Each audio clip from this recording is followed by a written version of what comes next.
यीशु के स्वर्गारोहण का पर्व। ख्रिस्त में मेरे प्यारे भाइयों और बहनों, एक सुंदर पुरानी कहानी है। स्वर्गारोहण के बाद यीशु ख्रिस्त स्वर्ग में दूतों से घिरे हुए थे। वे उत्सुक थे जानने के लिए कि यीशु ख्रिस्त ने पृथ्वी पर रहकर क्या किए, उनका जीवन पृथ्वी पर कैसा बीता। यीशु ख्रिस्त उन्हें अपने जन्म, अपने जीवन, अचरज कार्य, अपनी शिक्षा, अपने शिष्य एवं मृत्यु और पुनरुत्थान के बारे बतलाते हुए उन्हें समझाया कि इस प्रकार उसने दुनिया के मुक्ति कार्य को पूरा किया। इसे सुनकर स्वर्गदूत गैब्रियल ने कहा, आपने बहुत कार्य किए, परंतु अब आप स्वर्ग वापस आ गए हैं। आपके कार्य को पृथ्वी पर कौन जारी रखेगा? यीशु ने उत्तर दिया, जब मैं पृथ्वी पर था तब मैंने कुछ लोगों को मेरे साथ रखा था जो मुझ में विश्वास करते थे और मुझे प्यार भी करते थे। वे मेरे कार्य को आगे बढ़ाएंगे। इसे सुनकर स्वर्गदूत गैब्रियल असमंजस में पड़ गया। आपका मतलब है पेतरुस, जिसने आपको जानने से 3 बार इनकार किया, तथा बाकी जो आपको गिरफ्तार होते देख भाग गए। आपका कहना है कि आपके कार्य को वे आगे बढ़ाएंगे। और क्या होगा यदि आपका यह प्लान सफल नहीं होता है? यीशु ने उत्तर दिया, मेरे पास इसके अलावा और कोई प्लान नहीं है। इस प्लान को सफल होना ही है। सचमुच में यीशु ख्रिस्त के पास अपने कार्य को जारी रखने के लिए अपने अनुयायियों पर भरोसा करने के सिवा कोई और प्लान नहीं है। ख्रिस्त में मेरे प्यारे भाइयों और बहनों, यीशु ख्रिस्त अपने अनुयायियों को छोड़कर उनके देखते देखते ही स्वर्ग में आरोहित हो जाते हैं। अपने कार्य को जारी रखने के लिए सुझाव देते हुए उन्हें विश्वास दिलाते हैं कि उनके इस कार्य में वे हमेशा उनके साथ हैं और हाँ, संसार के अंत तक वे उनके साथ रहेंगे। आज यही कार्य हमें भी, जो उनके अनुयायी हैं, दी गई हैं।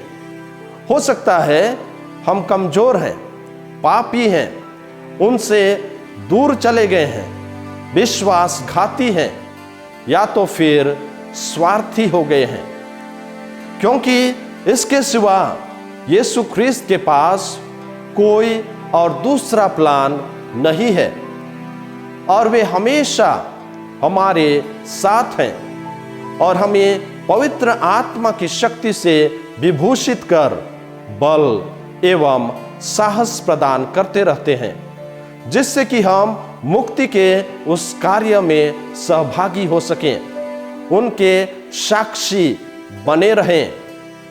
आज का पर्व हमें सोचने, मनन चिंतन करने के लिए आमंत्रित करता है कि क्या आज भी मैं उनके कहे अनुसार, उनकी शिक्षा के अनुसार जी रहा हूं? क्या मैं उनकी शिक्षा अथवा सुसमाचार को अपने परिवार, बच्चे, दोस्त अथवा आस पड़ोस के लोगों के बीच फैला रहा हूं?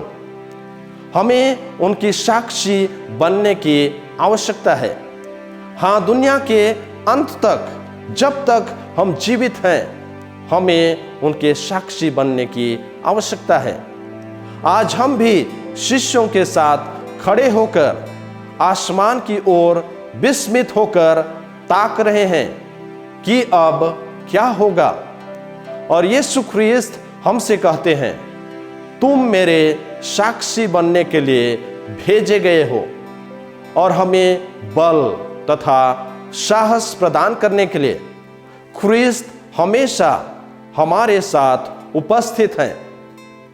वह प्रार्थना एवं संस्कारों के द्वारा हमारे बीच उपस्थित रहते हैं।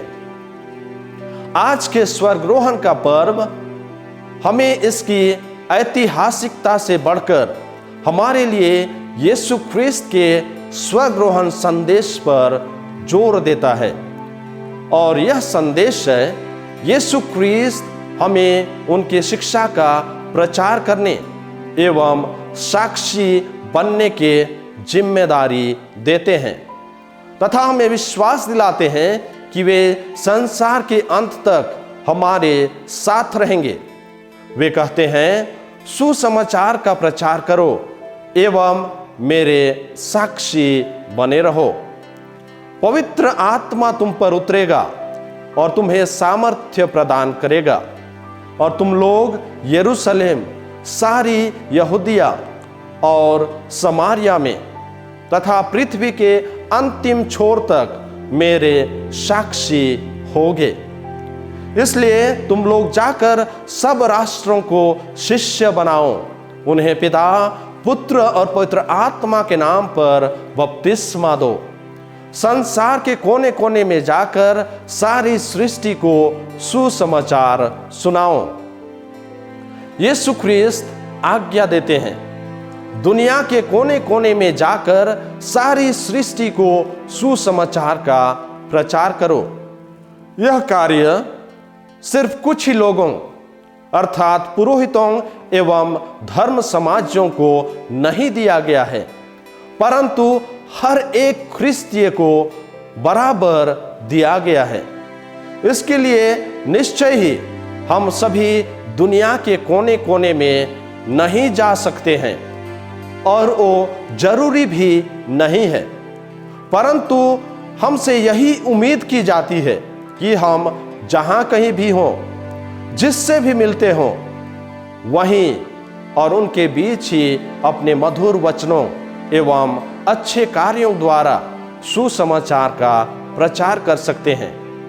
हम याद रखें, हमारे प्रेममय वचन पति पत्नी के बीच, माता पिता एवं बच्चों के बीच, भाई बहनों के बीच, आस पड़ोस में रहने वालों के बीच एक दूसरे की सहायता, जो निराश हैं उनको आशा एवं सांत्वना देना, यही सुसमाचार का प्रचार करना है। चलिए आज हम हमें दिए इन जिम्मेदारियों को पुनः याद करें एवं उन्हें पूरा करने का संकल्प करें। शिष्य ख्रीस्त के स्वर्गरोहण के बाद यरूशलेम लौट आते हैं। वे अब पहले की तरह भयभीत नहीं हैं।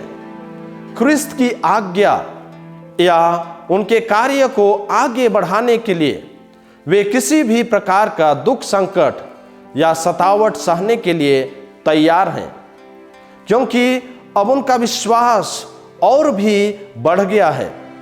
उन्हें आभास हो गया है कि यीशु ख्रीस्त उनके साथ हैं। वे किसी भी परिस्थिति में उनका साथ नहीं छोड़ेंगे। यही सच्चाई हमारे लिए भी है कि हमारे जीवन की कठिनाइयों, समस्याओं, निराशा आदि हर क्षणों में यीशु ख्रीस्त हमारे साथ हैं। वे हमारे साथ हैं, इसका मतलब कतई नहीं कि हम अपनी कठिनाइयों, समस्याओं, निराशा, अन्याय इत्यादि को ही अपना जीवन बना लें, क्योंकि वे हमारे साथ हैं। परंतु हम याद रखें, ख्रीस्त शिष्यों के घर के अंदर भयभीत होकर बंद रहने में उनके साथ रहेंगे, ऐसा कभी नहीं कहें। उन्होंने कहा, सारी दुनिया में जाओ और लोगों को कठिनाइयों, समस्याओं, निराशा आदि से उबरने में उनकी मदद करो।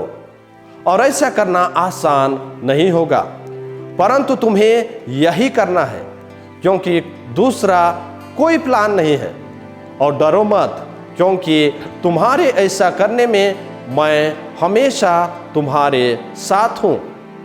अतः वे हमारे कठिनाइयों, समस्याओं पर विजय पाने के कोशिश में, निराशा में आशावान बनने की कोशिश में, अन्याय एवं अत्याचार के विरुद्ध आवाज उठाने में वे हमारे साथ हैं। चलिए हम प्रार्थना करें कि हम अपने वचनों एवं कार्यों द्वारा अपने परिवार, अपने आस पड़ोस में सुसमाचार प्रचारक बन सकें तथा अपनी कठिनाइयों, समस्याओं, अत्याचार, अन्याय इत्यादि को बस झेलना या सहना न सीखें, परंतु विजयी एवं न्याय की ओर कदम उठाएं। और ऐसा करना जो भी कि आसान नहीं होगा, परंतु इन कोशिशों में यीशु ख्रीस्त हमारे साथ हैं। और हम याद रखें, यीशु ख्रीस्त संसार के अंत तक हमारे साथ रहेंगे। और इसीलिए यीशु ख्रीस्त के साथ मिलकर हम प्रभु के सुसमाचार का प्रचार करें। आमीन।